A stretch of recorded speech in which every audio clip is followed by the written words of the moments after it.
Bonsoir tout le monde. Alors, on va Good evening, ouvrir la everyone. séance We're de going to open réunion du the 20 meeting, mai. May 20th Alors, meeting. ce soir, je remplace So tonight Monsieur I'm le maire qui replacing est absent. His Worship. Colette Boudreau. My name is Sylvie Colette Boudreau. Je vais lire la réflexion I will de read reconnaissance du the territoire. land acknowledgement. We Réunissant sur gather on the unceded traditional territory of the Mi'kmaq people, whose ancestors signed a treaty of peace and friendship with the British Crown in the 1700s. So, Mr. Clerk, I see that we have quorum tonight. Yes, indeed. So, item 3, is there anyone who needs to declare a conflict of interest? That's good. So number 4, there's adopting the agenda. I'd like to add a little detail here, though. Perhaps to remove something if you're in agreement. Based on the email that we received this afternoon from Mr. Clerk, item 15.2, IML Homes will be postponed to a further meeting, either start of June or in July. If you agree with that correction or that removal, I would ask somebody to move the adopted agenda. Moved by Jean-Claude, seconded by Germaine. Thank you. So to the question, all of those in favor signify by saying aye. Contrary-minded, nay. Motion carried. Thank you. So you have taken cognizance of the minutes of the past meeting, April 7th. If somebody could move approval of the minutes, Janice Cormier. And Harry as and seconder. Harry seconds. For the question, all in favor? Tous en faveur? Those in favor? Contre? All contrary-minded? Adopté. Motion carried. Je voudrais faire part qu'on a- Now, on a I would like to let you know that there are people in the room. Welcome, Aussi, excusez, bienvenue and also welcome to all the council members and staff members as well. C'est ma première réunion. It's my first meeting, so Préside. it's the first meeting that I'm chairing, so Un peu avec moi. you might have to be a bit patient with me. À l'avance. I do thank you in advance. Tonight we have a presentation. Du groupe It's from the group called Le Hub Shediac. I'll let Mr. CAO introduce them to you. Now, one small second here. I go to the mics, and here we are. Thank you, Madam Deputy Mayor. Tonight, we have 2 presentations for the council. The first is a presentation, comes from Madame Jacqueline Aucoin, who will, or is it Jackie? Is that Jackie? Yes. So this is from Jackie Richard, who will be presenting the Le Hub project. So, Madame Richard, if you'd like to present yourself to the podium. The interpretation is active and available.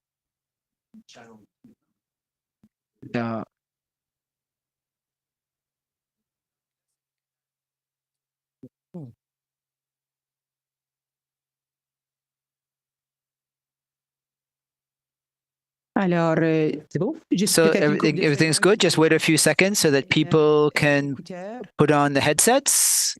The microphone, you can start anytime. So, well, thank you everyone for having us here tonight. First of all, as mentioned, the topic of our presentation is Le Hub. It's an arts and culture. It's an arts and cultural center concept for Shediac. As Mr. CAO introduced me, there's 2 Jacqueline on the executive, and I am Jackie. And the other one is Jacqueline. So I know many of you. My name is Jackie Richard, and I'm here on behalf of the executive, the steering committee for the Le Hub project, Arts and Culture project. Many other directors are in the room as well. I'll present all of our members who are supporting the movement that we are bringing forward. As a resident of Shediac, lifelong resident, Shediac is very important to me. I'm proud to promote Shediac as a lovely place in which to live and a great place to visit. I am a proud ambassador for Shediac. I think that the concept of the hub is a great reflection of our local talent. It's a symbol of what our town can become when it adopts creativity as a pillar for its future. I would invite you to be part of that vision that we will be presenting to you today. The objective of our presentation is basically to provide you with our vision and the evolution of the hub, how it came to be devoted to arts and culture in Greater Shediac. We also want to call on collaboration from the town in order to recognize arts and culture as a municipal priority, to continue to support the operations and needs in terms of infrastructure for a center that would gather people such as the hub, incorporate the hub, the arts and culture in long-term planning or in some new infrastructure from the town.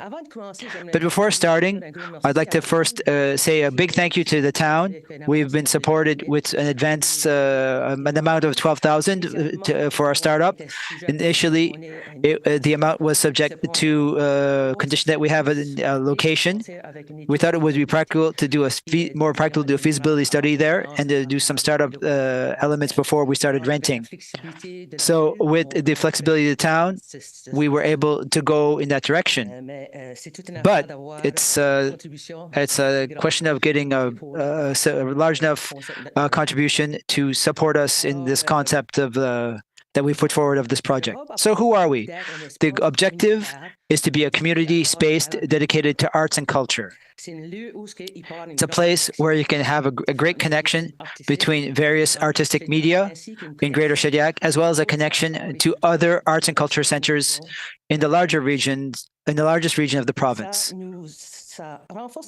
It strengthens our identity as a town that is invested in the wealth of arts and culture here. It wants to be a catalyst for cultural vitality and community, a place where creativity is not only expressed, but shared and promoted and celebrated. As a former provincial prime minister said, this is from Frank McKenna, a town without culture is a town without soul. It's deep. You have to think about that, right? So we think that the soul of Shediac deserves a space to shine boldly in inclusion and sustainability for arts and culture. What we represent is the creativity in all forms. The hub gathers a diversity of artistic forms under the same roof, be it visual arts, artisans, crafts, literary, digital creation. It's important that they all have a common space to share their trade and to be able to work collaboratively. So why is the hub important? It will strengthen the local identity and community pride in one single place. It will support wellness and social aspects for our citizens. It will attract cultural tourism all year and create economic outcomes that are favorable. It will also help with cohesion in terms of community participation. When you look at provincial trends, municipal support to arts and culture is in full growth.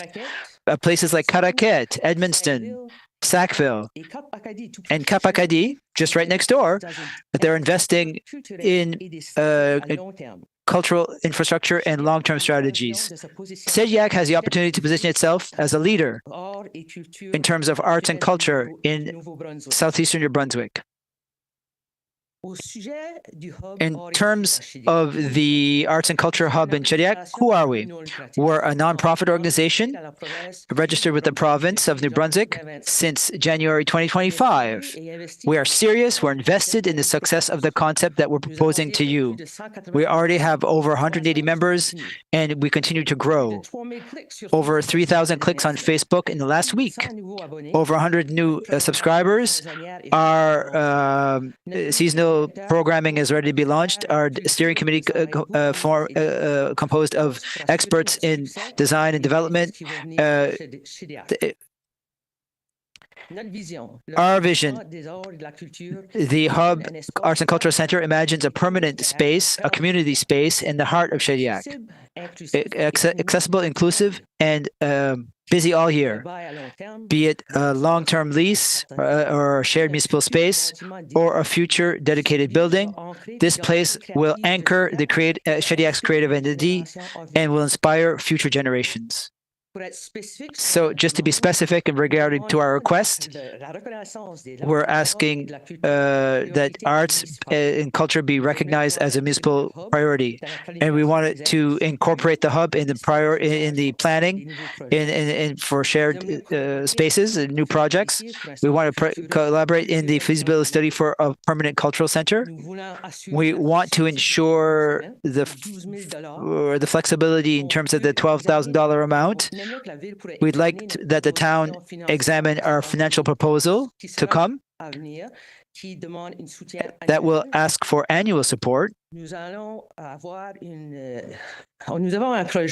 have a project. We're calling it Open Doors to Arts and Culture, and we want to have the town help us with that and participate fully.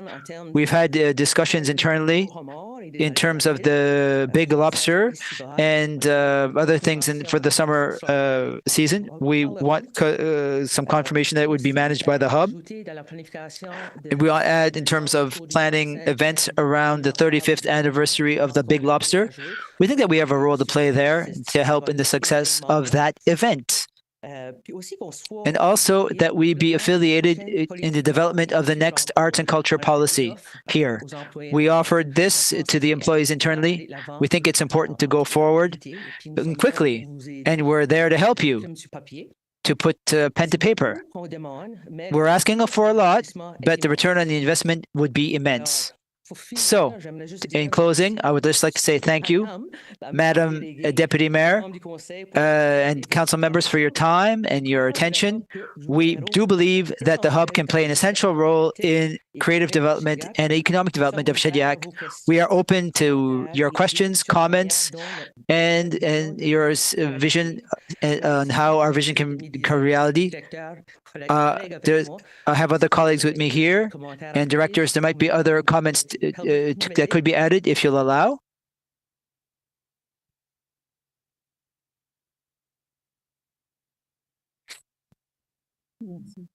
Thank you very much, Jackie. That's an excellent presentation. Mr. CAO tells me that we can allow one more person from your delegation to come speak if they so wish. So, if you don't mind coming to the podium. Yes, hello. My name is Jacqueline Aucoin. Just in passing, I'm the daughter of Catherine Françoise Justine Poirier, and Justine was the daughter of the sister of Pascal Poirier. At any rate, for decades, I've been painting. I love the arts, and I would like for the town to support and promote the arts in Shediac. It would be to meet the needs of the human soul, to enrich the life of citizens and the tourists who visit us. We could develop cultural tourism all year round, even during the long months of winter. There's urban wellness, where there is a place for people to meet on foot in town. Too much parking and people feel a bit of an unease. A downtown, we want to give a soul to the downtown before it just becomes a place to drive through. Thank you very much. So I have, if you'll allow, Jackie, I have some council members who would like to speak and ask some questions. Sure. So first of all, Peter, thank you for that presentation. It's very interesting. We know that arts are very important for any town. 2 questions just now. You said that you'd be doing a strategic plan. When are you expecting to do that? My second question is related to the financial plan that you're bringing forward to the town. When can we expect to see that? For the moment, in terms of planning, we completed our business plan. The draft is 90% done. Within that, we have a strategic plan for our startup and to become a sustainable organization. We're launching the feasibility study to support our plans to see if it's really possible. Is it doable? Is it economically viable? All of those things. In all, in terms of the timeline, it would be June 12th. It should be finalized, including the financial plan. The June 12th of this June the 12th this year. Yes, we're going fast. We're moving fast. Thank you, Councillor Bro. Councillor Boudreau next. Yes. Thank you, Madam Deputy Mayor. Thank you for your presentation to both the two jackies. I saw a reference to Baie Saint-Paul. I had visited there. I see people in the room. Warren, Grace. Does the hub include caps? Does it include all that? If you'd like, hub is a concept. It is under the roof. There's artists. There's the hookers by the water, and also various other associations. It's a bit the roof that covers all of that. So a healthy town, 1% of the budget should be devoted to arts and culture. And I think in Shediac, it's 2%. So, Madam made reference to Pascal Poirier. You know that Maison Pascal Poirier? Well, we're looking for a renter, a tenant, some sort of vocation for the house. Maybe I'm missing the boat here entirely. Could the house become one of your base of operations? I would recommend that you speak to the director and negotiate that. I know that the house needs a lot of repair, but I see your vision. It's a central location. There's the house. We're open to all options, the interim option and long-term options. Long-term, we want a permanent location that is strategically the Pascal Poirier House would be logical. However, in the current state where you find it, well, absolutely, it's not going to be available immediately so that we can be settled permanently there. If ever we were to build something new, we'd like to negotiate that the construction be there on the same location next to the house. If we can save it, I think there was an infrastructure study that was done to see what the long-term options are for the house. That would be the ideal site. Otherwise, we want to be integrated in the planning for the new recreation center that is underway in Shediac. I met the mayor and the CAO to share our interest related to that. I know in Neguac they did Maison Robichaud, Maison Doiron, incorporated with arts and culture and heritage. Right now, we're in a position where there's interim options. Well, there aren't many, actually. We visited all of the buildings that we could rent, but we don't have enough funds, actually, to sign a 12-month lease. That's the minimum that they require. If we were to have the money, that's what we would do. From here to then, we've asked to allow us to take up the management of the green building next to the Big Lobster in the blue building that was formerly the paddle shop. And we could do some succession. We could take it up from the town, manage it, bring in some programming that would be very valuable programming for the summer season. Well, congratulations. I congratulate you. Thank you, Councillor Boudreau. Next question or comment, it's Patricia Bourg-Chavarie. Thank you, Madam Deputy Mayor. Lovely presentation. Thank you for the presentation. You said that you'd had 12,000 from the town and you needed some flexibility. Is this something needed or from CAO? It was allowed under the condition that we have a leasing document, a place where we could operate permanently. Given the lack of money at this time of year, all of the programs that are available provincially and federally, well, the deadlines have all passed by. The only way that we can get more money is to wait for the next funding period. where they'll be open for applications. So you got some flexibility around it. We asked for it, but we haven't yet received it. We're seeking confirmation that it will be available to be redirected to help us in our planning and our studies. I think that CAO has something to add. If I'm not mistaken, those funds were allocated as part of the cultural policy. I'm not sure if Julie, inaudible. It's the committee that is studying it right now, and the application was made last week to use the funds for other in another way, but still in terms of promoting the arts. Thank you, Councillor Bourque-Chevary. So if there are no more questions, thank you very much for your presentation. If you've certainly gone through your presentation, if you have anything else to pass the CAO or the clerk for your application, where it could be studied, our intention is to write. The letter has to be sent to the mayor, and that letter will summarize our presentation in terms of what we're asking. We'll put this formally down. And with that correspondence, we also have the intention of enclosing our flyer so that you can fully appreciate the concept and what it means. And with that, we expect to have an open house to engage people, that they be interested in the hub concept and become members. And we'll be asking the town to support us in that. And it's important. What's more important, actually, participate with us. It's in the interest of Shediac. Well, thank you very much. So we'll be waiting on your correspondence. I think you're quite well organized, so I'm sure that in the next few weeks or days, that correspondent will be there to be read. It'll be there by the end of the week. Good job. We're expecting June 13th.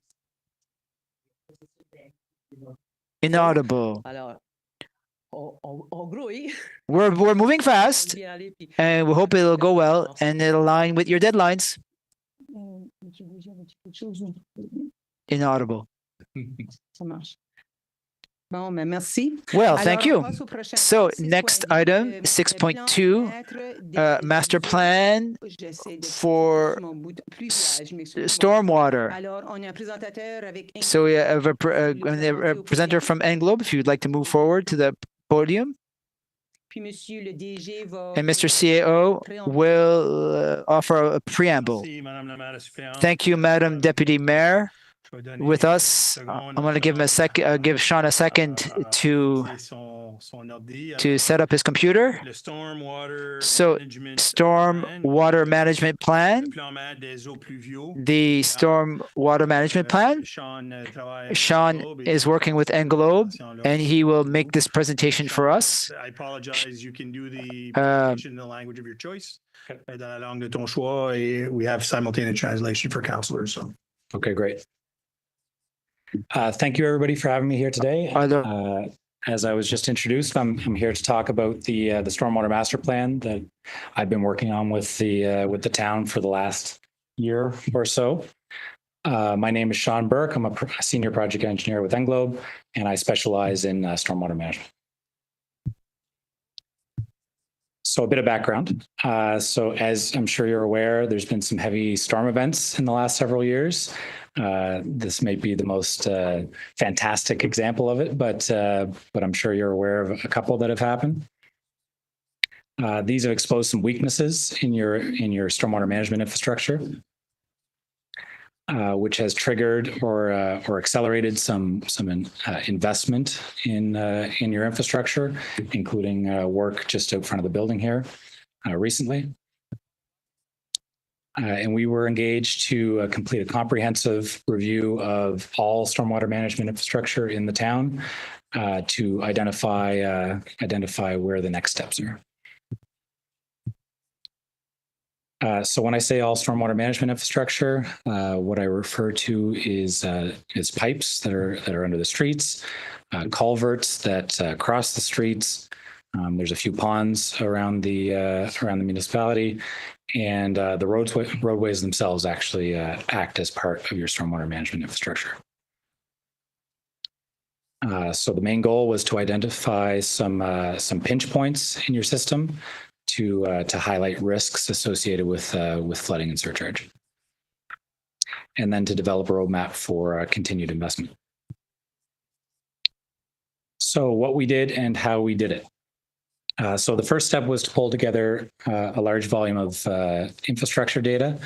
And this existed in a few formats, including GIS data, record drawings from past projects.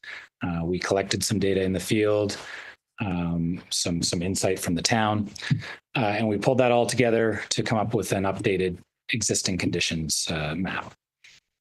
Using that information, we built a hydraulic model.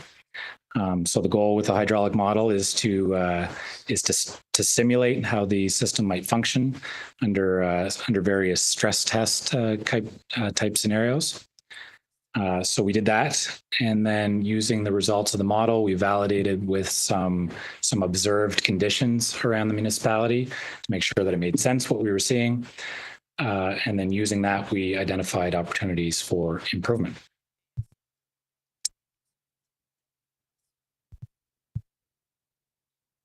So key findings, very high level. So there's some strengths with what we found, including recent investment. And as you know, there has been some considerable recent investment in stormwater management infrastructure. The town recently, or I guess it's maybe not so recent anymore, but has adopted a net zero policy. So that controls the amount of runoff that new developments can produce. And then we found some opportunities for improvement. Some of these include bottlenecks in your major drainage system, and just quickly, a major drainage system is the stuff that you rely on so that you don't flood, that there's not damage or risk to life. Whereas your minor system would be more of your convenience infrastructure. So so they don't get your feet wet when you're walking through around the streets. And there were some older areas of the town that were identified as being maybe at a lower level of service as what we would design to today. So storm sewer, pipes beneath the streets. We found that most of the municipality was at a level of service of about 1 and 2 years.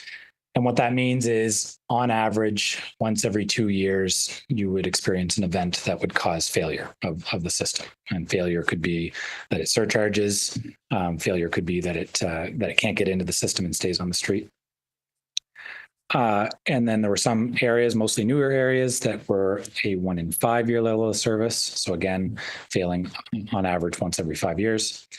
And there were pockets of the community that had a lower level of service. And these are the ones we focused on most.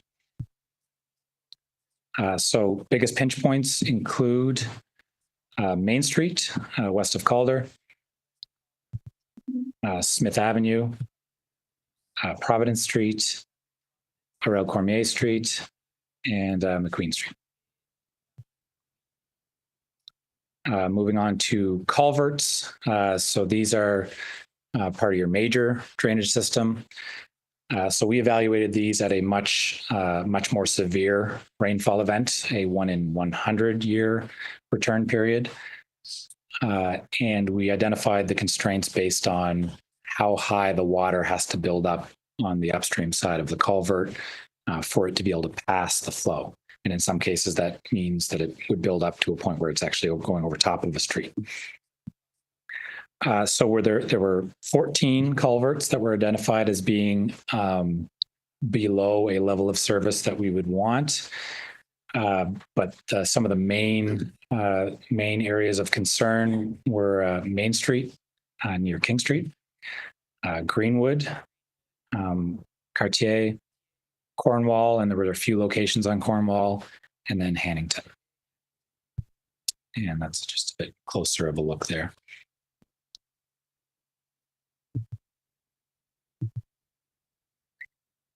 So getting into recommendations, the first recommendation that we typically look at, because it's the least cost improvement, is what are called inlet control devices.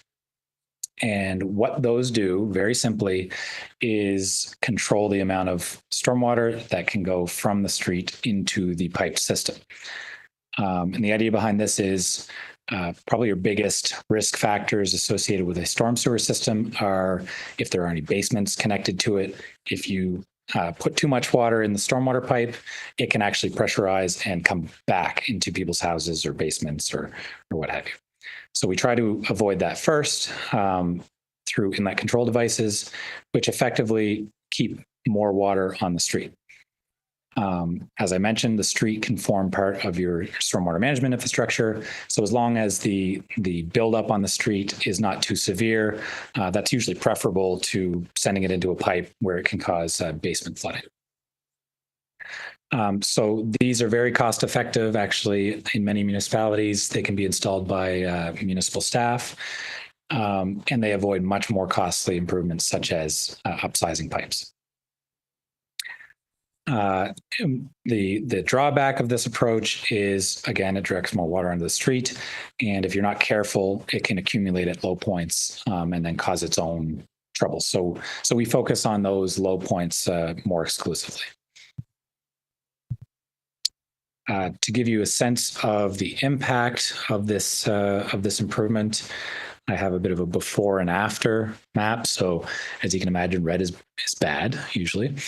And with just the simple installation of inlet control devices, much of the red goes away.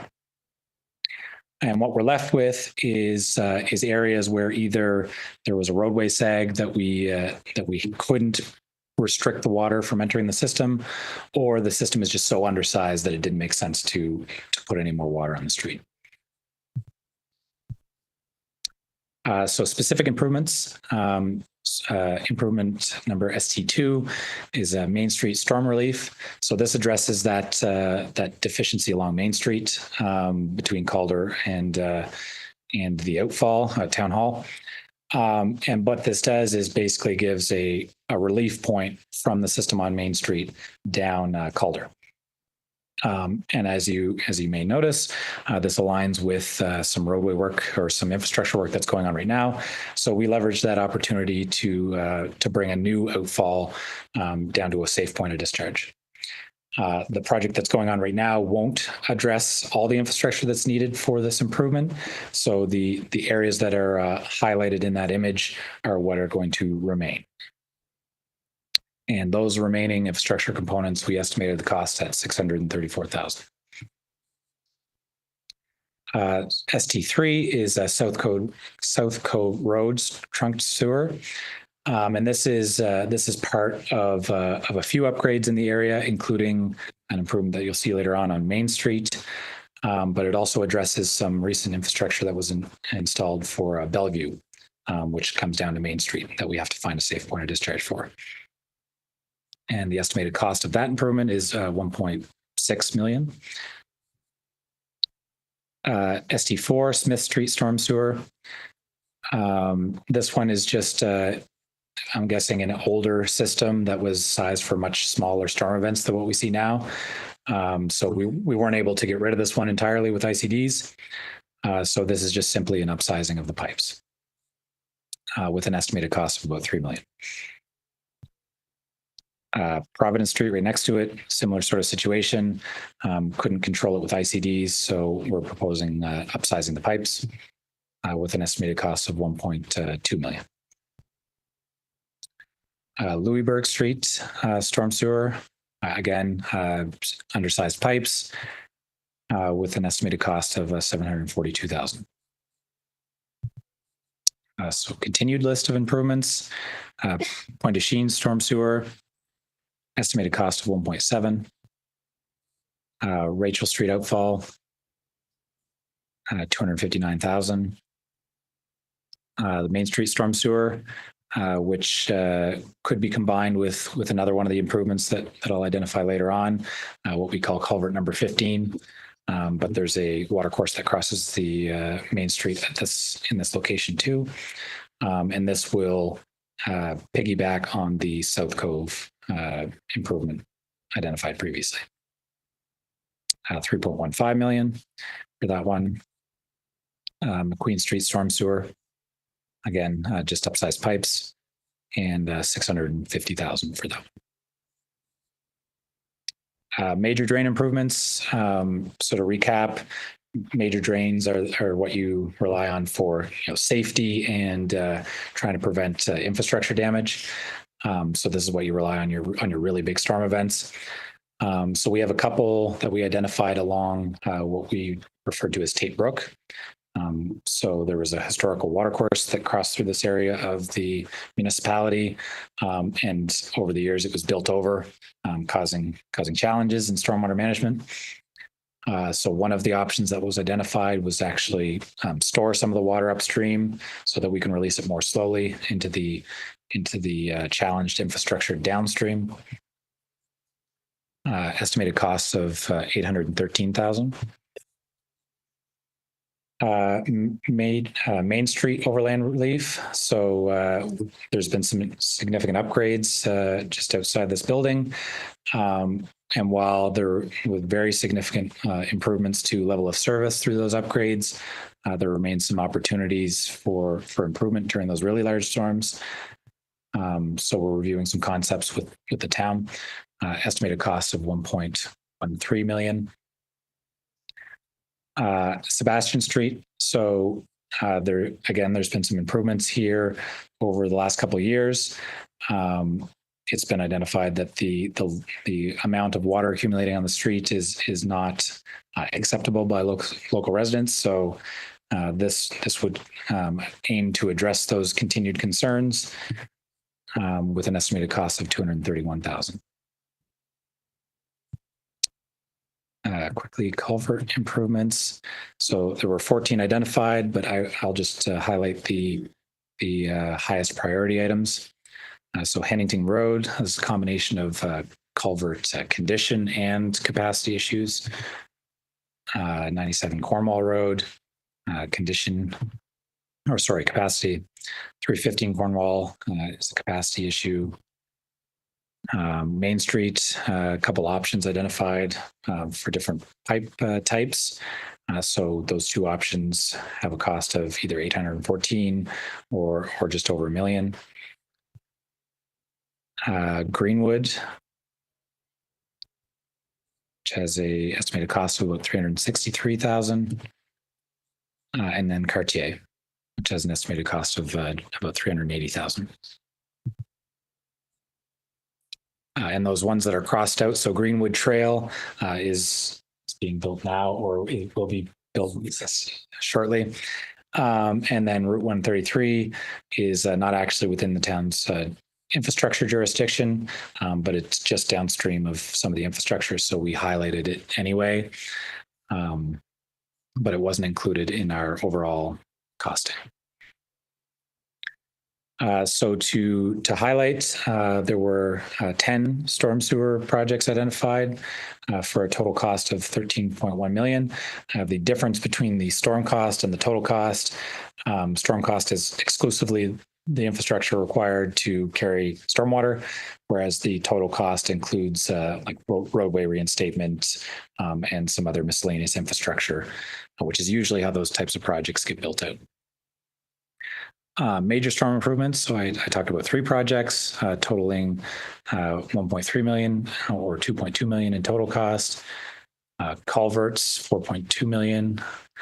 Maintenance items, which is some miscellaneous deficiencies we found when reviewing video inspection of the storm sewer. And then, so there's a total project cost in our report of 11.1 million or 19.7 million, including those other infrastructure types. So next steps. So the town should try to incorporate the identified improvements into upcoming capital works program. And this can be integrated with the asset management program that's ongoing and budget planning. As development proposals come in, you can use the information in the report to highlight any sort of existing deficiencies that might cause some aggravation downstream. Implement a culvert inspection program as part of the town's preventative maintenance program, and we've established a bit of a form and a workflow for that as part of this project. Continue the process of annual CCTV inspection, so video inspection of the buried infrastructure. And as a fringe benefit to this project, we worked with the Service Commission to come up with a better system of keeping track of the CCTV information and other things. So it'll be much easier to kind of keep track of what has been reviewed and what hasn't. And then, as I mentioned, many municipalities choose to install the inlet control devices with their own forces. So we will be providing the required information that the town could, if they chose, go out and kind of incrementally install those over the next couple of years, let's say.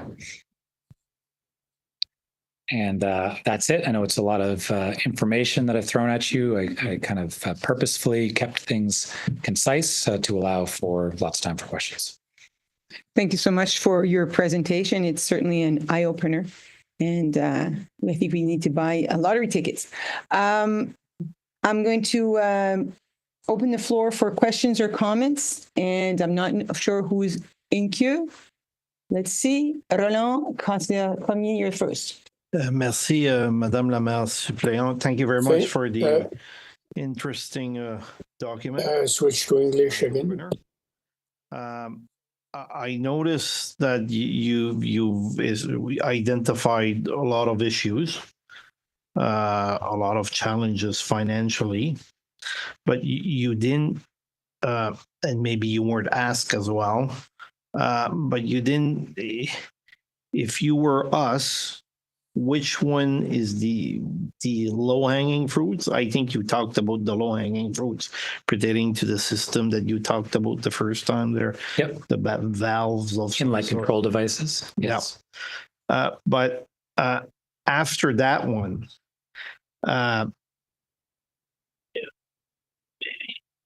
you possibly looking at saying, okay, this needs to be like you've given us the issue, but if you were us, or if you were him, you would probably say, okay, what can we do? What's most important? Where are the most serious spot in our system?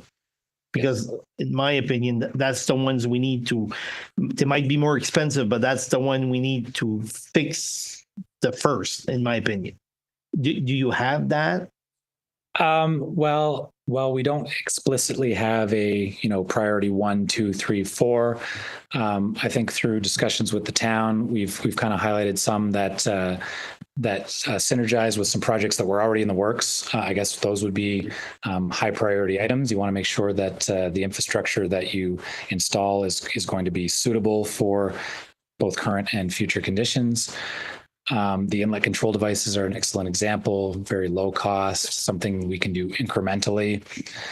And then from there, it becomes a bit more complicated, as it can be a combined influence of capacity, which is really what we looked at in this study, condition, which will be through the asset management program that would have a better grapple on that.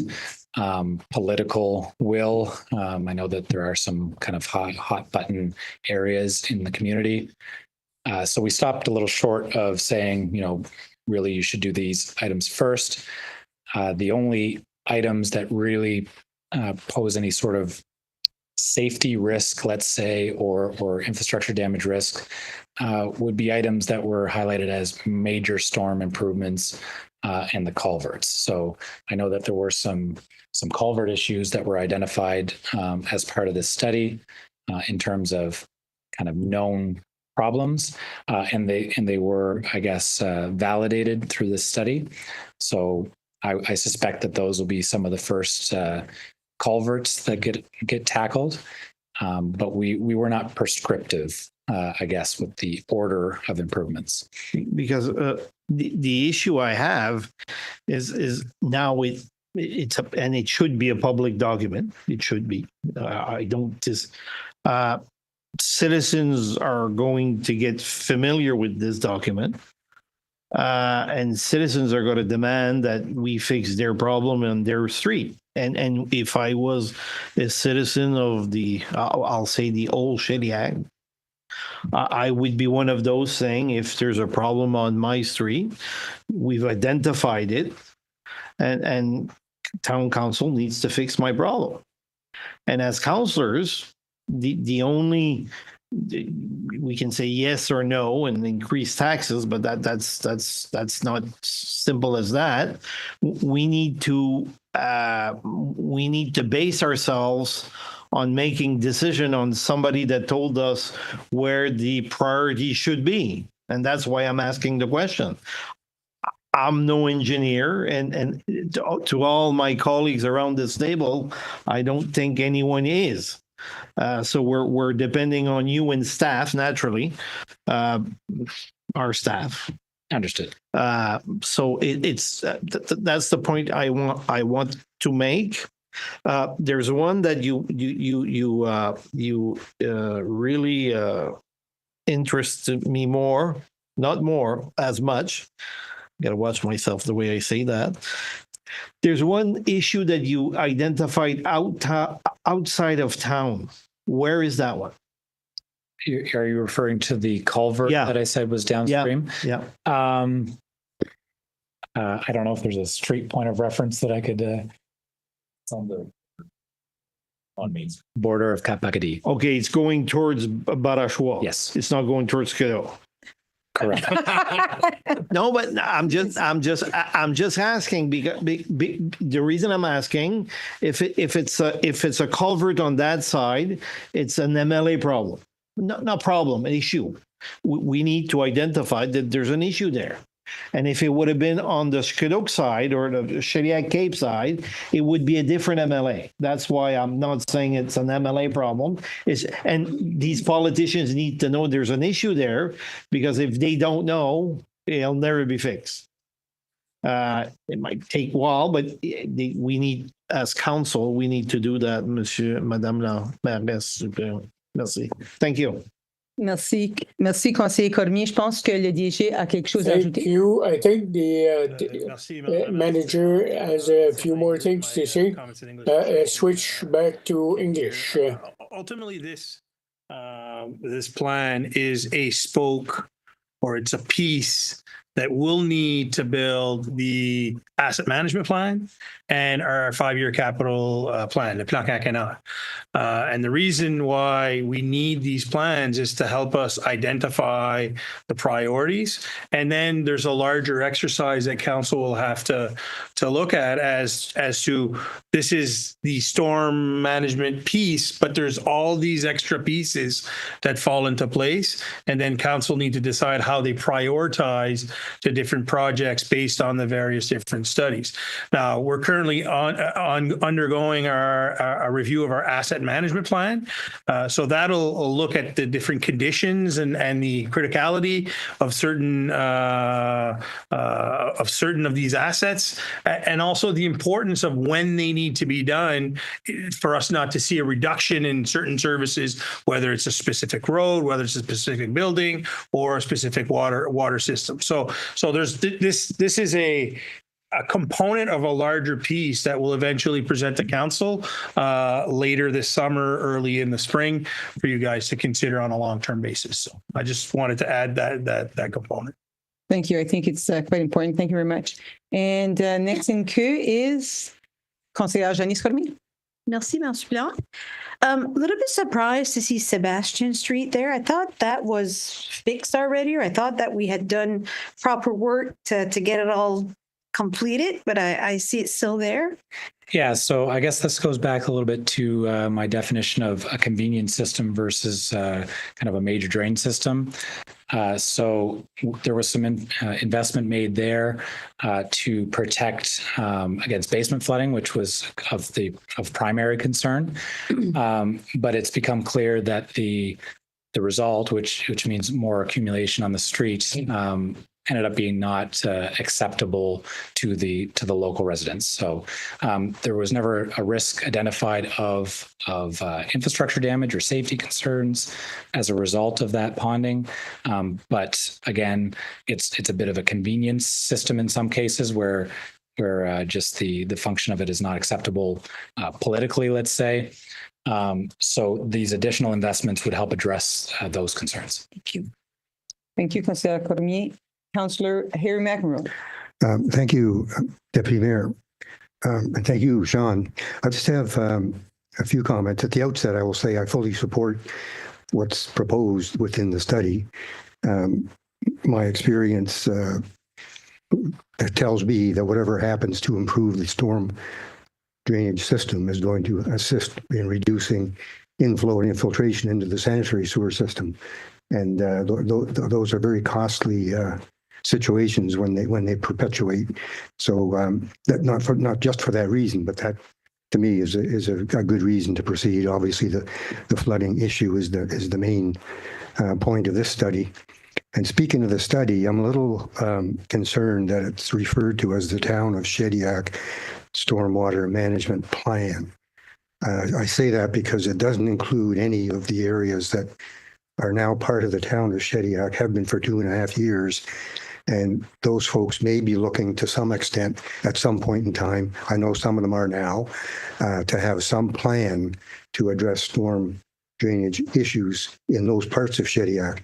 If it was referred to as an existing or a strategy to ameliorate or upgrade the existing storm sewer drainage system within the town, that would better reflect. I'm pretty sure that folks who pick that up or perhaps see this tonight are going to say, how can you call it a master plan or a strategy for the town of Shediac when so much of the town isn't even included? So having said that, I would also move to your reference at Storm Sewer Improvement 2. You refer to the Pointe de Chine sewer section, and it's actually Pointe de Chine Road. Just a minor thing to you, maybe, but it's not in Pointe de Chine. It's in the road that leads to Pointe de Chine. So that would just help clarify for the residents exactly where it is we're talking about. I wonder too, you mentioned the Tate Brook and the fact that it had been built over. In a lot of jurisdictions, they daylight water courses, or they attempt to daylight water courses, depending on their financial capability, I guess, because sometimes it can be costly. Were there any opportunities to do any of that you came across in the town? We had looked at that in a high level of detail with the available land upstream. Storing the water was a more cost-effective solution because there are some constraints across Main Street, as you're probably aware, with the fiber optic cables, very low depth. So getting that much water across Main Street is a big challenge. So by storing it upstream, you can really reduce the burden on the infrastructure to carry that really high flow. But yes, a lot of municipalities are looking to now daylight water courses that were piped for convenience sake decades ago. So we're mindful of that, but I think the opportunities there are relatively limited. Okay, thanks. I would just make the observation that the 1.7 million that's estimated to upgrade the storm sewer system on Pointe de Chine Road approximates the cost of installing a water line on Pointe de Chine Road from its current terminus to the wharf. So that'll be a competitive matter, I guess, at the capital projects time. Thank you. You're welcome. Thank you, Councillor McEnroe.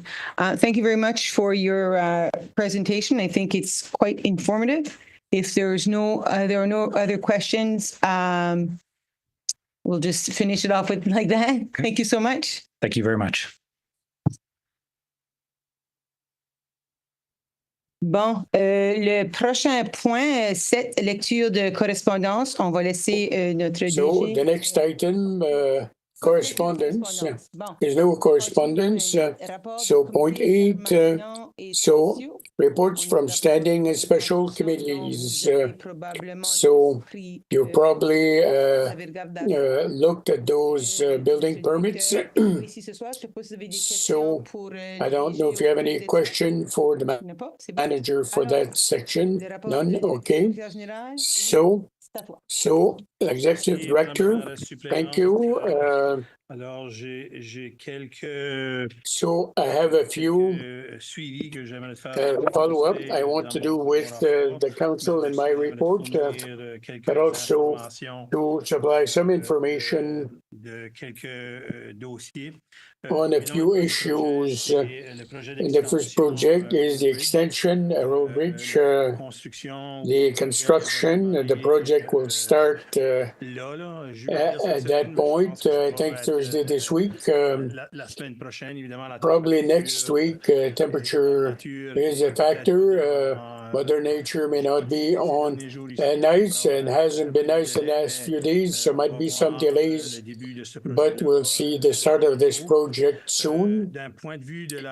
From the point of view of the trunk line soon today, we've had confirmation of funding by the Borrowing Commission, Capital Borrowing Commission, New Brunswick. So we'll see this project soon brought to the council for decision. We haven't brought out the solutions yet, but solutions will come out soon on that project. So the position of finance director is still posted up to the 22nd. We're still accepting candidates for that position. We encourage you, if you know potential candidates, if you have social media, to perhaps forward this or reshare the posting with others on our social network. From the review committee for the council composition, there was a meeting last night with the committee, and I can tell you that the work is working well with the committee. They anticipate by mid-June to conclude a recommation for the council, which will be presented to the council in June at the meeting. Next issue, I just want to do a follow-up. We got correspondence from the Downtown Corporation concerning on potential activities that were organized in this downtown this summer. I think the main concern is that the corporation would like to see or make sure that there's programming that would be similar to previous years. In, I think, April, end of March, the committee agents came to do a presentation. The council, they shared that on Sunday evening we would move programming elsewhere, but I can confirm today that's not the case. There will be programming in downtown as well on a Sunday evening, but it's not going to be programming for every evening. The Shediac has grown in terms of territory.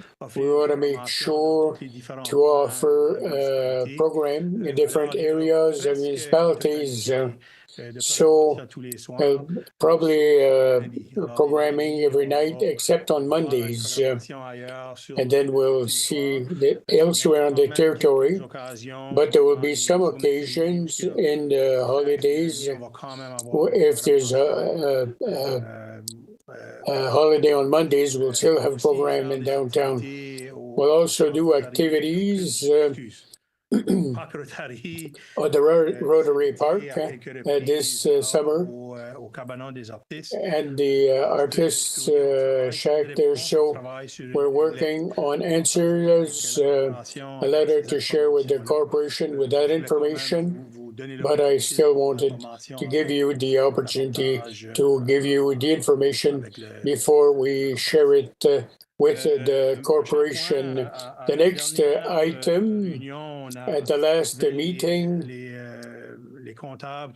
the accountants came to do verification, the financial audit. Councillor Cormier had asked a question about the excess and so on. And he was asking more specifically how the reserve funds were allocated with new wards that exist. And I'd given that information to the financial director. Just want to share the information with the council. There was a document shared with the municipalities. This was during the municipal reform, or as it was being prepared. It talked of different budgeting concepts.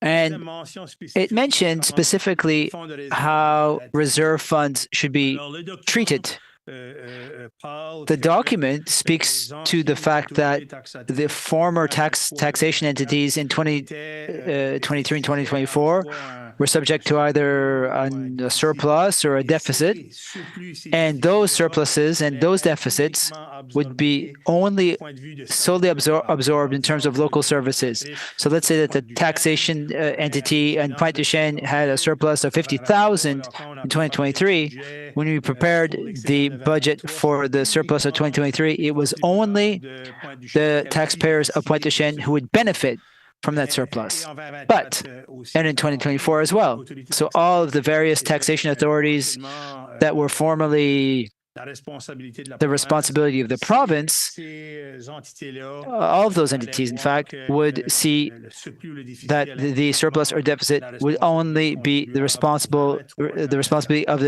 those taxpayers for 2023, 2024. But for the fiscal year 2025, it was a clear directive from the province. Going forward, there would only be one reserve fund. It would be for the whole territory. All of the territory would benefit from it, or that would pay for a surplus or a deficit as of 2025. I just wanted to share that information. It was a question raised by Councillor Cormier. And the last follow-up I want to do with council, you have received an invitation. It's for a working session at the start of June. I would invite you to come with an open mind. We're going to have the opportunity to have some presentations by municipal operations, and they will be sharing where we're heading for 2025, and also projects that we're foreseeing for the future.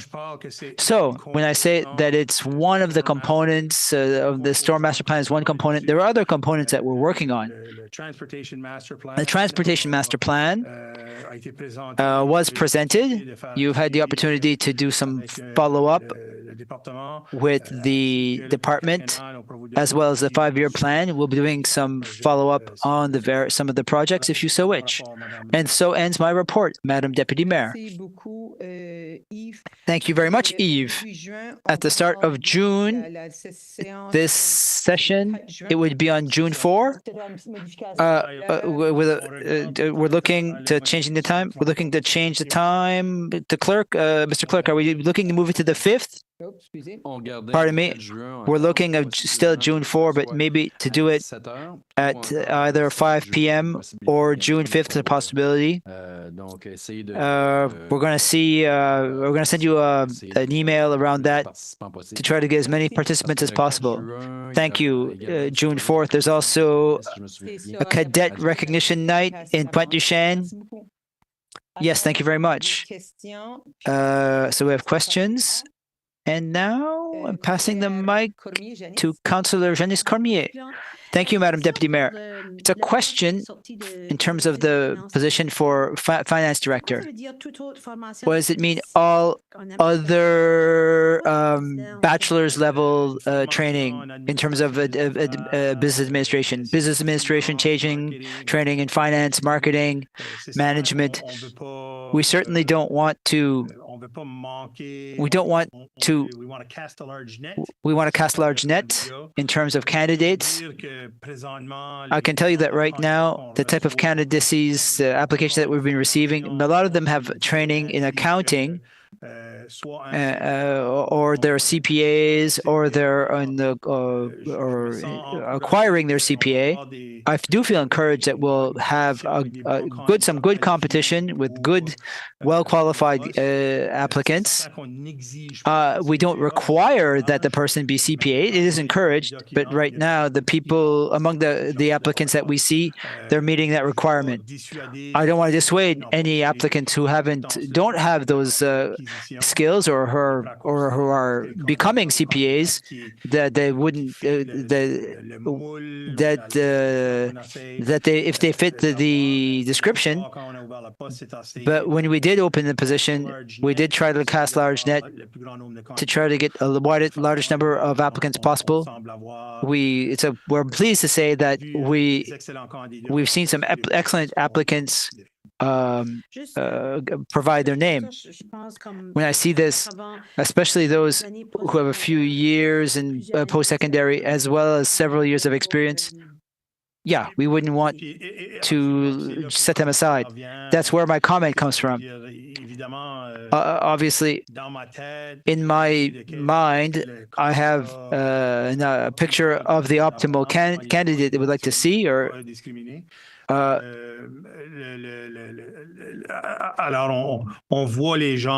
we see the types of qualifications that we're asking. Well, clearly, we wanted to ensure that we have the ability, that there are many, that we could consider many different types of candidates for that position. Thank you, Councillor Jeunesse. Next. Councillor Leonard Cormier. Thank you, Madam Deputy Mayor. One question and a comment. First question to Mr. CAO. You speak of programming that will take place in downtown Shediac. My question is, do you still have the intention? Or perhaps Julie? I'm sort of caught between you two. Do you still have the intention to have programming in Pointe-du-Chêne and Parley Beach? I'll pass the mic to Julie. Thank you. For Pointe-du-Chêne, the communication has not been as fluid or as easy. For the wharf, we did decide not to go forward in terms of the summer programming. We're continuing to try to form partnerships for the other seasons. We have lots of activities all throughout the year. Yes, Parley Beach is confirmed. Can you confirm that Pointe-du-Chêne was not... What was blocking things was not on the side of the town. What was blocking things was on the other end. Yeah, it was. There was no follow-up. It's not that we didn't want to. No. That is very important. I think that not to steal the community development officers' spotlight, we try to work with committed groups that want to make a difference. It's not a criticism. Sometimes things don't just line up in terms of timelines. It's sometimes just not possible for this year, but we will continue to explore things. We did it in the past, and it worked really well. And I would encourage you to continue to do so. The town is growing. We want to make sure that the town of Shediac is all of the town of Shediac. Yes, the downtown is very important, but the communities outside the downtown do nonetheless exist, and I think that we need to support them. I think that this council knows the challenges. As we talk about Pointe-du-Chêne, there's some programming for flag football at the Pointe-du-Chêne Recreation Center. That's great. Now, my comment on the surpluses. I'm a bit surprised related to how the surpluses are handled. And I will compare. I want the council to compare. Maybe they won't understand, but I'm going to try to understand things even more clearly. In reality, the reality here is if we only have one surplus as a town of Shediac, that's what the government is forcing us to do. It means you have one surplus. That's fine. But in reality, last year, I'm just going to give you an example. Last year, I don't know the figures, but let's say we had $1 million of a surplus in Public Works, for example, something that we couldn't do and it becomes a surplus. Let's say we had spent it in the $19.7 million of infrastructure that we were just provided. We would have spent 1 million. Now we'd only need to spend 18.7 million. The way that the government is forcing us to do this, you take the million, we put it in shared services. That means that that million that the citizens of the former Shediac paid will pay it again a second time, and we can't take that surplus to go back into Public Works because it becomes shared services. So that means that we could build a playground that the citizens of Shediac, and they'll be like paying twice. That's not correct. The math doesn't work there. I would encourage you that when we come back before them in November this year, that we, I'm not saying that we didn't do it, but to try to save some money for the citizens of the former limits of Shediac, we need to be more focused. Now that we know the rules of the road here, the mathematical rules of the game, this is not correct that this is being forced and that the citizens of Shediac pay a higher taxation rate already. Now that we know how it all works, I think that we need to be more focused to make sure that the surpluses in that part of the budget, there be less in them. We need to bring it as close to zero as possible. Thank you, Madam Deputy Mayor. If you'll allow, Madam Deputy Mayor, thank you for your comment. Listen, I understand. I understand your viewpoint, but I would maybe clarify a few things. Obviously, when the municipality at the end of its fiscal year undertakes, has a surplus or a deficit, it either becomes a revenue or an expense 2 years over the next 2 years. So let's say that the million would become a surplus. Let's say we don't transfer it to reserve. We keep that figure, and the accountant comes. They do the audit. It's $1 million. If we have an operational budget of 25 million, like we do this year, basically, if we don't consider any other revenue that were received from own revenues, the budget would only need to be financed to 24 million, because the million is on the books as revenue in 2 years. The normal practice is that you take that amount before the end of the year, we transfer it to reserves, because then it becomes capital that we can use. It's more liquid. You don't have to wait 2 years before you can put it in the books. That reserve fund is to can help finance different projects. So at the end of this year, by the end of this year, before the end of the year, we will be presenting the 5-year plan with different projects. But we must also analyze how we're going to finance those various projects. Well, is it simply capital borrowing? Will we have other funders, be it provincial or federal, who will help us with those projects? Or it might be a combination where you take the money that's available from our reserves. It just basically, I don't like to use the word, it's cash on, I don't like to use this word term, but it's cash on hand, and it can help finance projects. If you do a project and it's an infrastructure project and the council chooses to not use that amount, to not use that amount, that surplus amount, or to not draw on reserves, yes, we need to find another way to finance it. And maybe it's the taxpayers, but normally the money still belongs to us. The taxpayers paid it, and it can finance other projects. But I do understand your comment, Councillor Cormier. So thank you for the explanation. The next item, and thank you for that report. So now we're going to 13. Thank you, Mr. Clerk. Number 13, information requests on the part of the council members. Councillor Bro. Thank you, Madam Deputy Mayor. I have two items to bring forward here. First of all, the first is related to the strategic plan in terms of signage, road signs on highways, and those on the new entities that joined us. We have a budget of $65,000 to that effect. In 1 month, summer will be starting. I am really worried that we won't have things up by then. I do hope that the council will be able to see signs before they are placed. We don't want to see a situation where there are signs and that people, maybe let's say people might not be comfortable with a certain sign. I'm not sure what kind of tour de force you'll manage to put up those signs and have them made. We know that we expect a lot more tourists this year. We're encouraging people.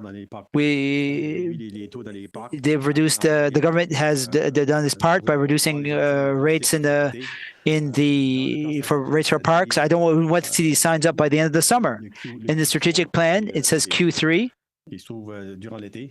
That is during the summer. So I don't know.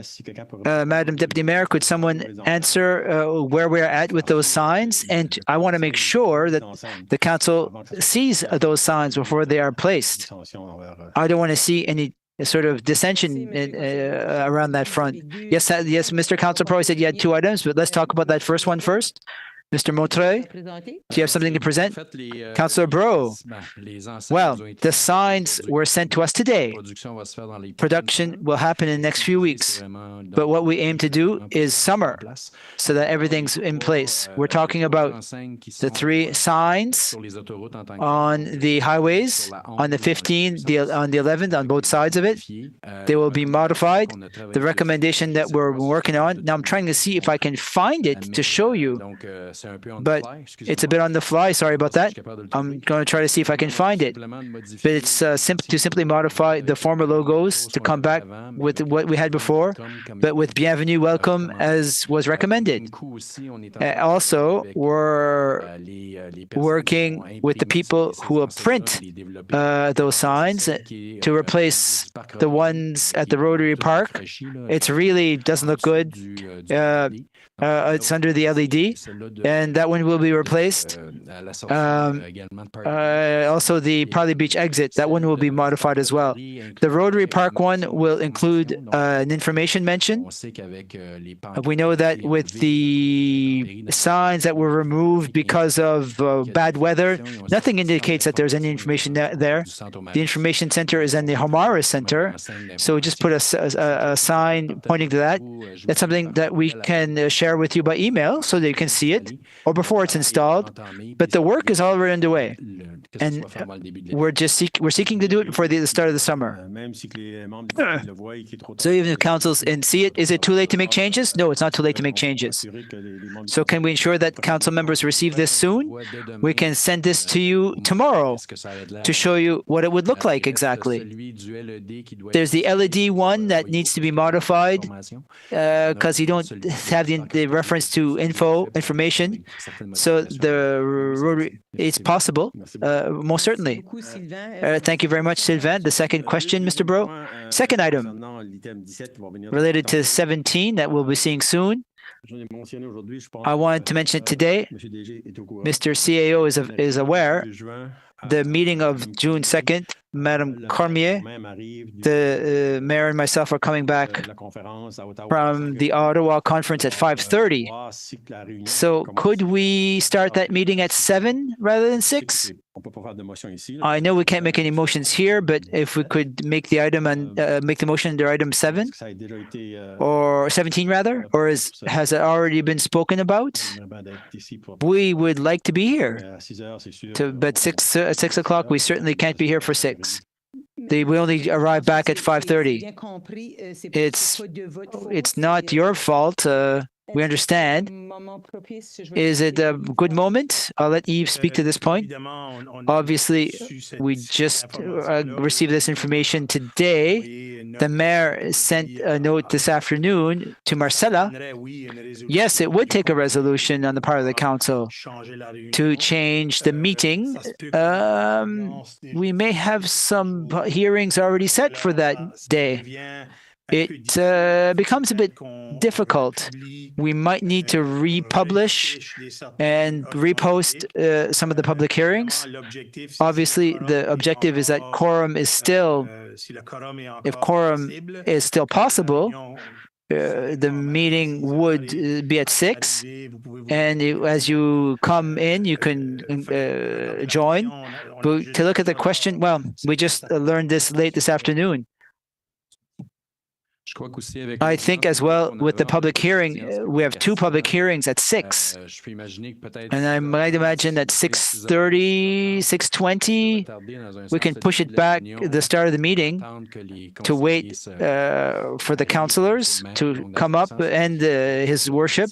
If there's 3 of you, it might be a possibility without not necessarily having to have a motion to change the meeting time. If we just push it back by saying we're waiting on some members, some missing members, that could be an option as well. That's no problem. Thank you very much for raising that point and making us aware of that. And now it's the next question, to comment on the part of Mr. Ronald Cormier. Thank you, Madam Deputy Mayor. I'll continue on Councillor Bro's question here. There is a motion that was made, Mr. CAO, in terms of those signs outside of Shediac that we know so well. I made that motion a year or so ago. I'm a bit disappointed that we haven't talked about the town signs. The council approved them. Is this part of those signs, or are there 2 signage projects? As mentioned twice over the past few months, there are 2 projects. The first is to replace the billboards, as you might say, on the highway. The second, that will become a bit later, because it does require some negotiation with the province for some of the territories in terms of where to place that signage and identify certain places where those signs could be installed.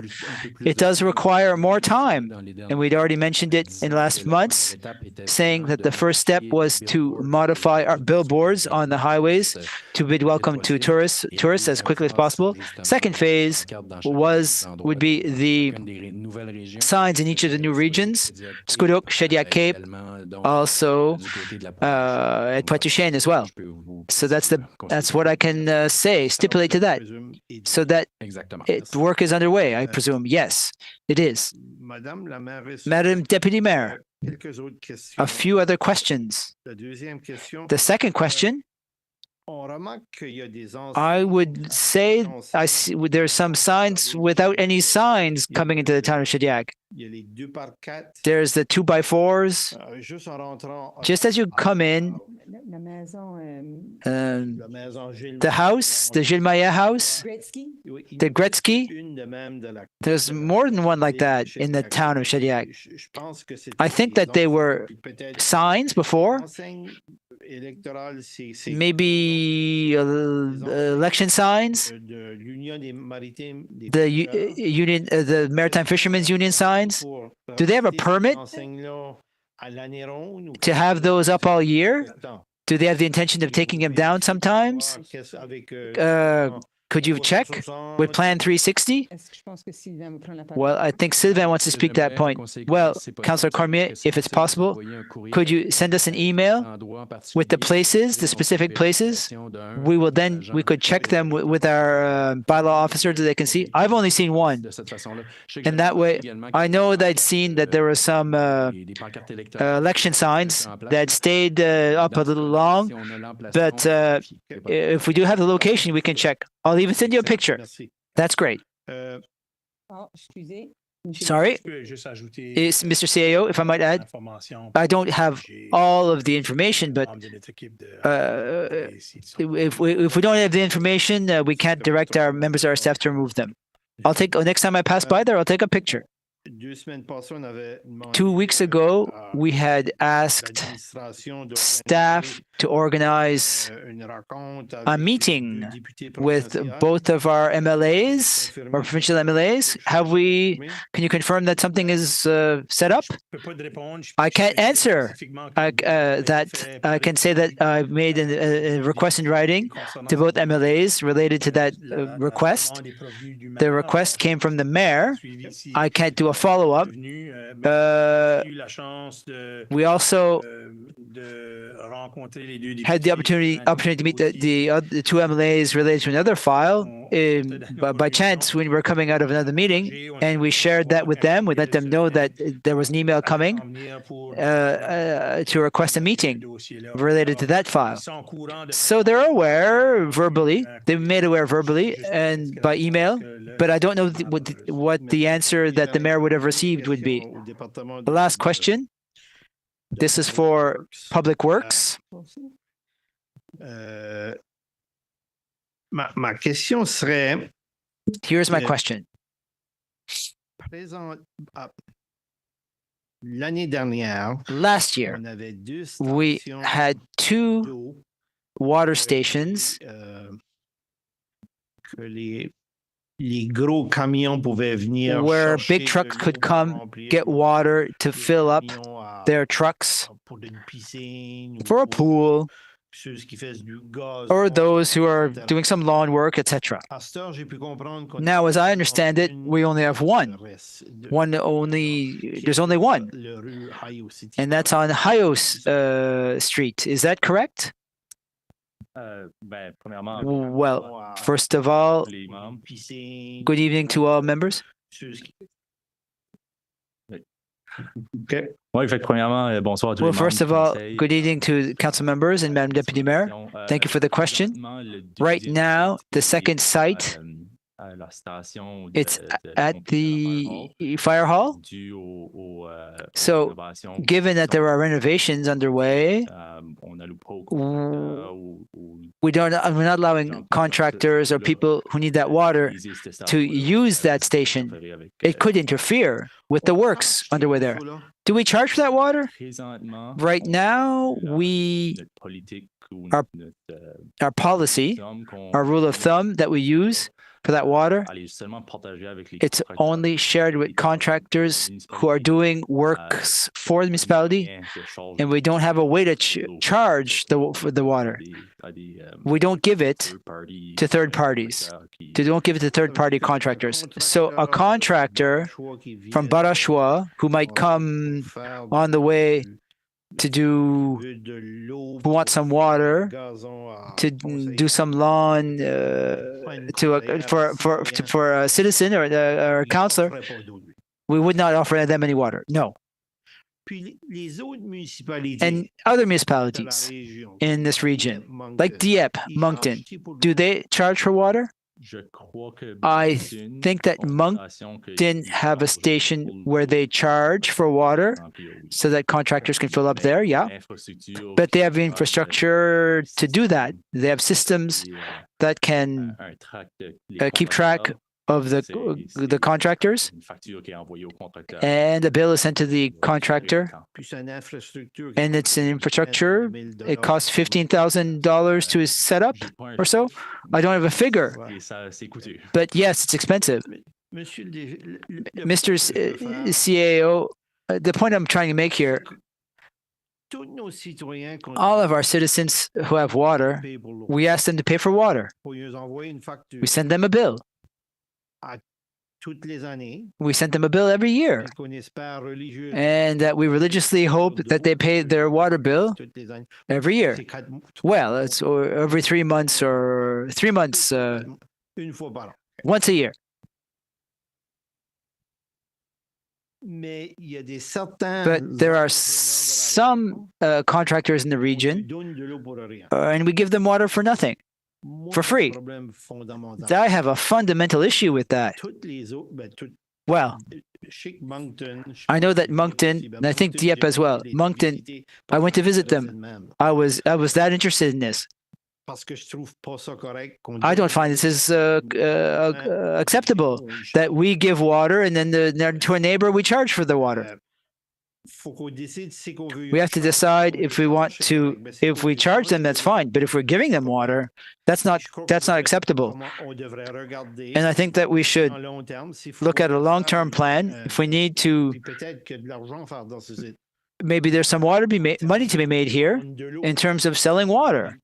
If we have the equipment there, as I understand, it was basically as simple as going to a gas station where you hit the code, and because you're buying liters with your card. So if you want 75,000 liters, you hit the button, out it comes. It comes into your truck or whatever. So, Mr. CAO, maybe I'd like to make a motion or maybe I'd like to make I'd like to make a motion, but I'd like your comments before I go there. Listen, I don't know this program well enough. I have interpreted the commentary by the department in a context. If we have a contractor doing work for us, construction, road construction, causes a lot of dust, it needs water to calm this down. We could come and fill the truck with water to mitigate that, but we would supply the water during that project. In the event that he has to acquire it, we would pay for it one or the other. So that's how I interpret this. I don't know if it's not just a blank page for everybody that works for the municipality to come and get water and to spray a lawn. If we gave a contract to do maintenance, landscaping or whatever, let's say at Rosary Park, they would need water because there's no sprinkler. They would need to bring the water, and we would supply the water then to be able to spray, because it's one of our sites and it's work that we've contracted for. Monsieur Conseiller Cormier, as-tu quelque chose à ajouter là-dessus? Should you have anything to add to this? No, it's okay. So, I was not aware that we offered that service, so it's interesting to find this out. So, if there's anything else, send an email or phone the administration. Anything else, Jean-Claude? So go ahead. Madam Deputy Mayor, for each year, the question comes up with the RVs.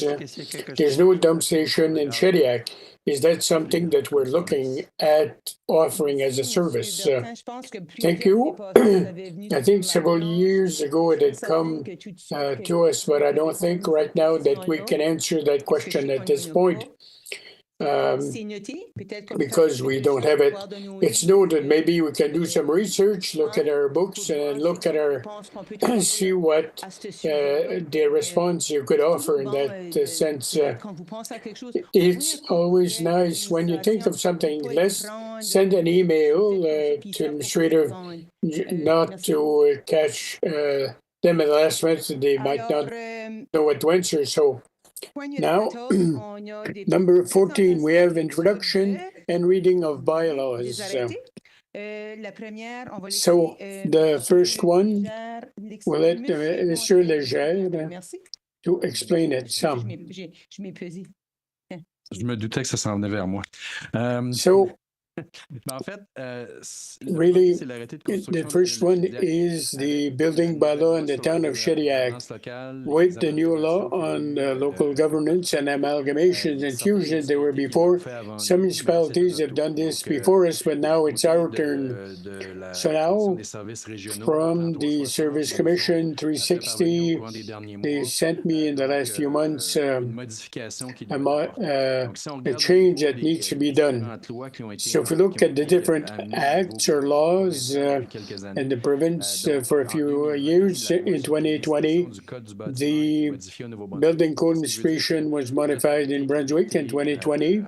So the bylaw that had been accepted in 2014 now has to be modified to mention these new acts. The local governance act had also changed. So if you look at what at the heading, so it pertains to 3 acts, see a building code, urban, and local governance from 2017.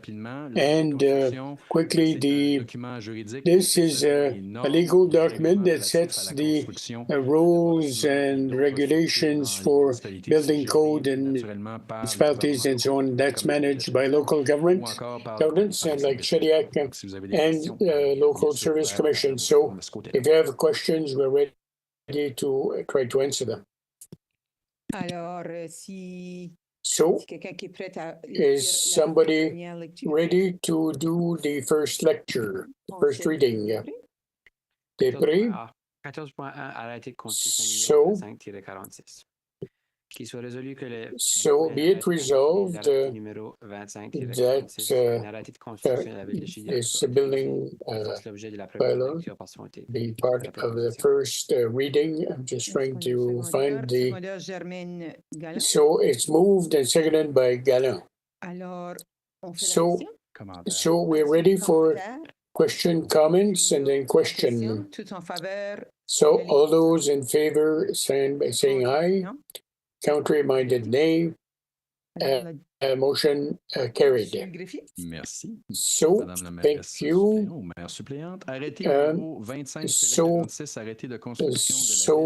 building for the town of Shediac, we've done the first one.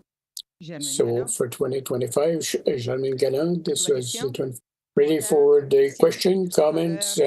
All those in favor say yes, aye. Contrary-minded nay. So 2046 for building bylaw here in Shediac be seconded by Germaine. Question, all those in favor say aye. Contrary-minded nay. Motion carried. 2646. Again, we repeat, we accept the second reading. And Joël, seconded by Jean-Michel Galland. Question, all those in favor say aye. Contrary-minded nay. Motion carried. So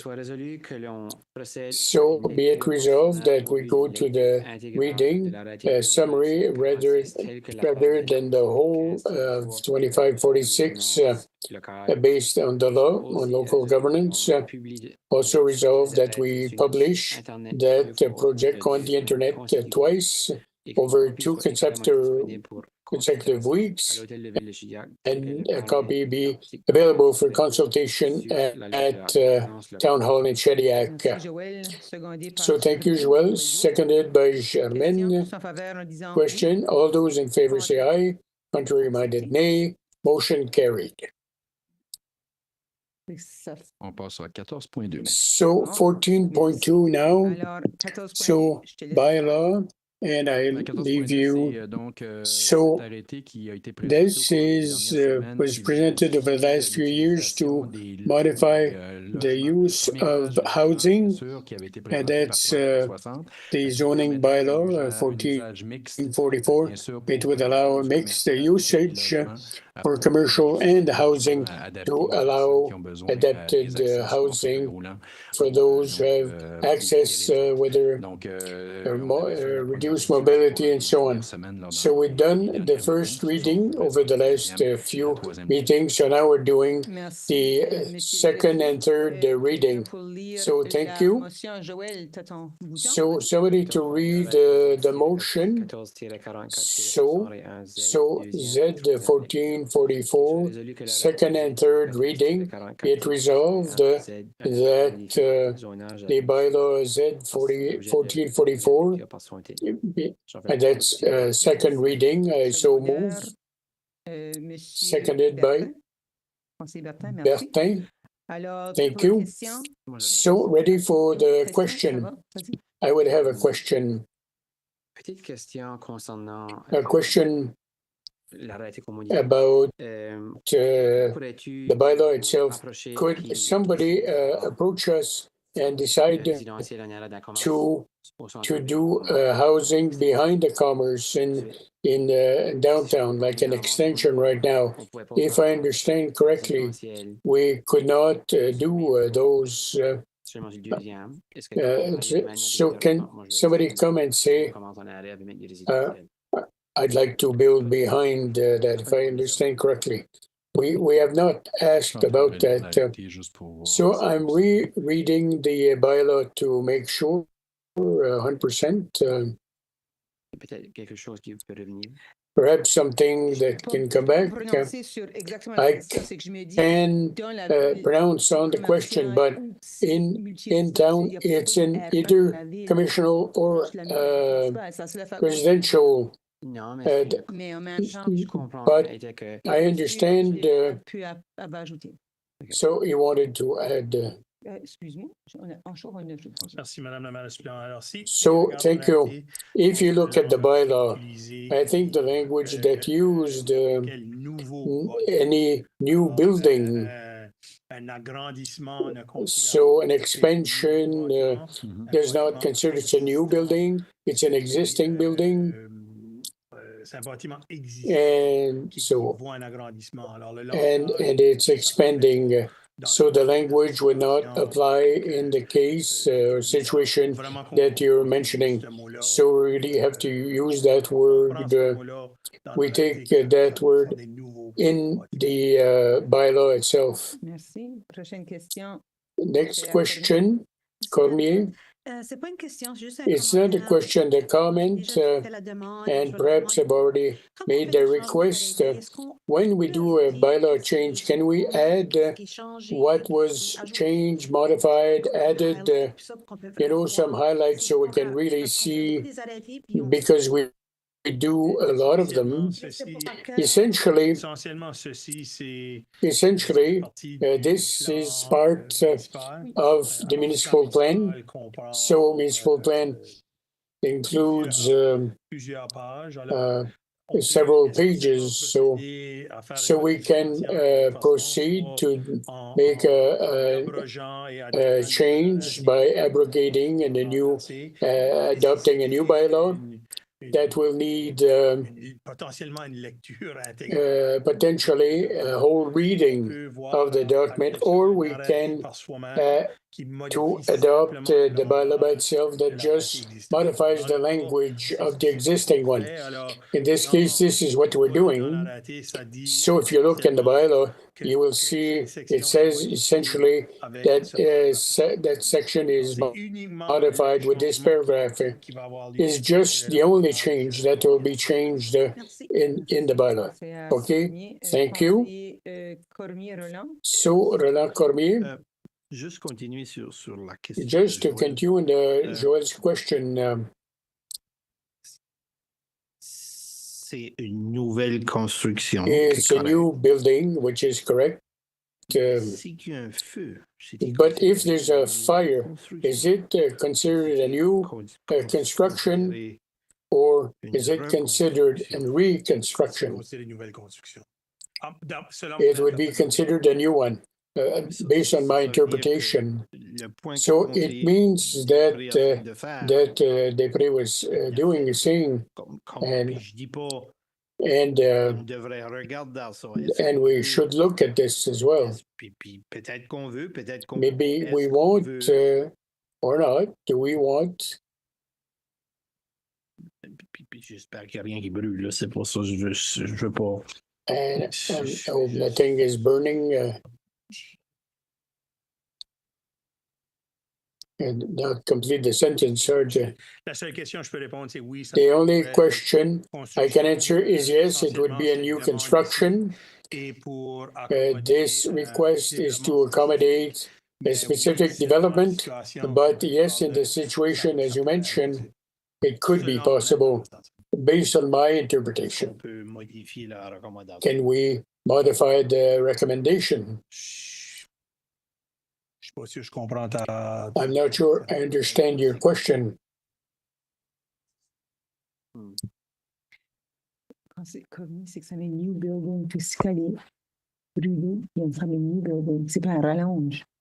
So it's not expansion of my His concern of Depro was in the middle of Shediac in downtown. Can we add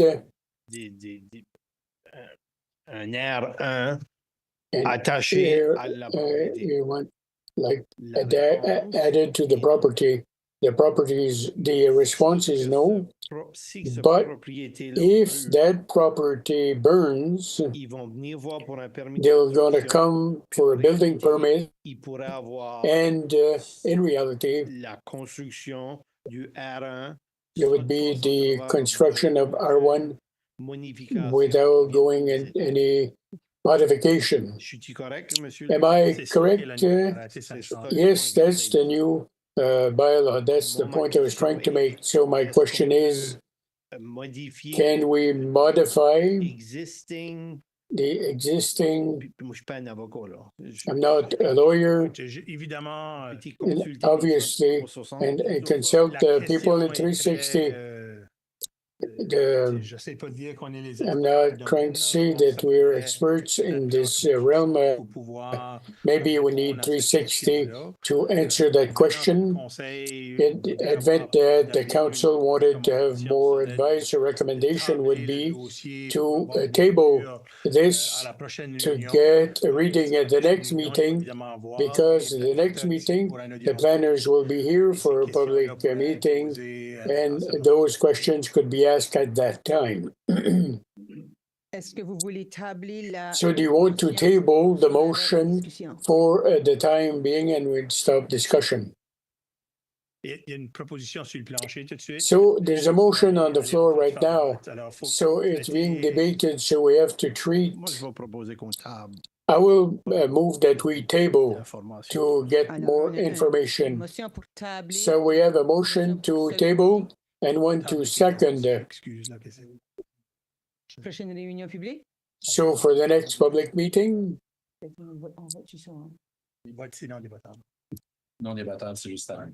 So that's non-debatable, if I understand correctly. They're just consulting quickly. So the question to support, to table this by saying yes, say aye. Contrary minded, nay. So it's a motion, it's put off to the next meeting. Thank you. So then we're going to 15.1, Philippine Independence Day permission for the market. C'est Julie. Is Julie, Julie va continuer. Julie, Indépendance des Philippines. so they're going to start. So every year, the Filipino Association in Shediac, they do a celebration around that date to celebrate independence in the Philippines. And this year, they organize, that'll be at the Pascal Poirier Park. They want to organize as well kind of Filipino market to present the culture in terms of foods and from their country of origin. So made a request to be able to use and sell food in the park, like display market, you know, they could. So they've asked us, and we've brought this to the meeting. See if you would agree or refuse this. We would recommend this permit be allowed, but of course, it's the decision of the council. So where the ball is in your court. Did you have anything to add? Okay. No, that's fine.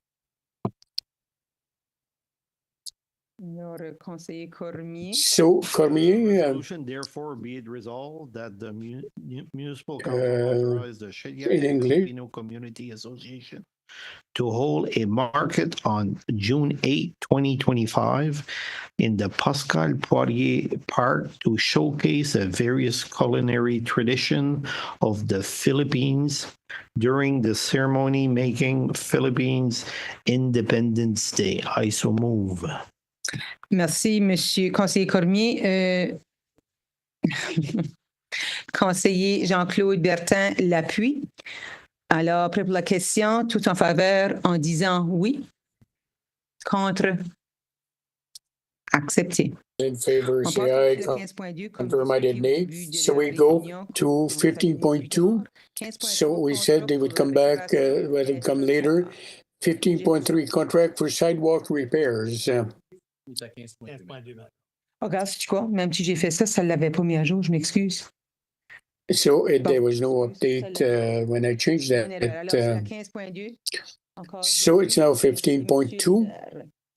So, Mr. Leger, so thank you, Deputy Mayor. Every year we look to renew the existing sidewalks that may be damaged or need repair and so on. Normally, we do this through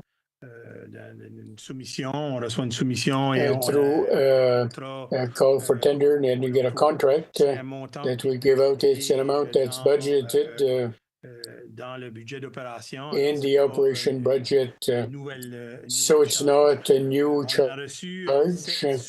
We've received 7 submissions in total on this. The lowest one is Lanco Construction. So to the sum of 202,000. The estimate we had received from the engineers was 239, 240 grand.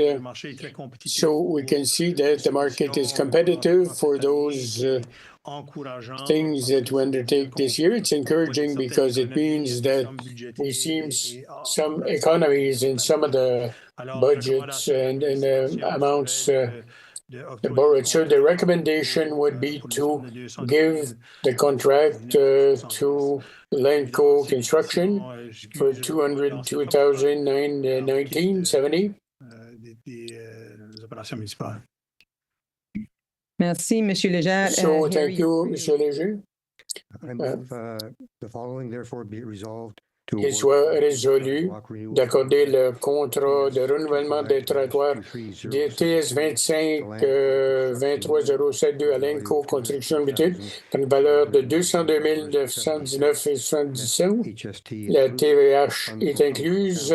Les fonds viendront du compte 1-23-072 réparation trottoir. Monsieur McEnroy. Alors, prêt pour la question, commentaire?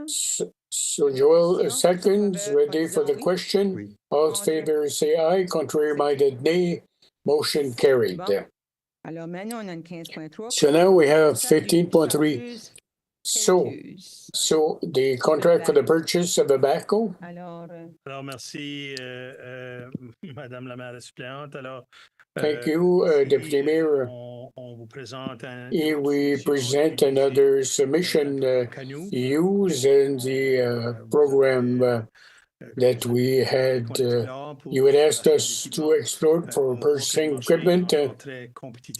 We see the market is still very competitive. We got two submissions under the program. So now the recommendation would be to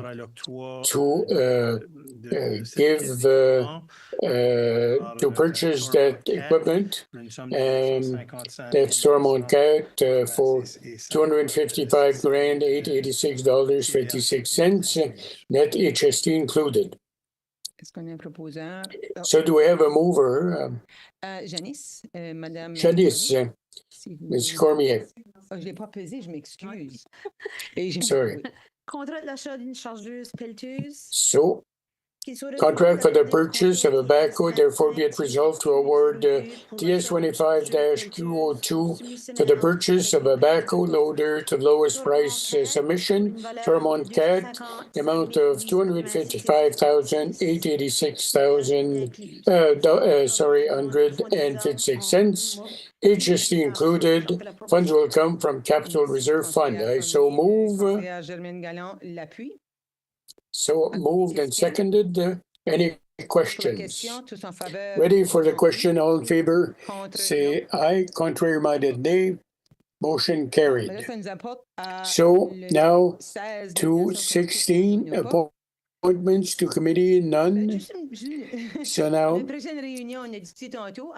so next meeting we've said will still take place on June 2nd with those things with the public. So it will start as soon as the public meeting, and so the meeting is adjourned, and thank you for your participation and understanding this evening.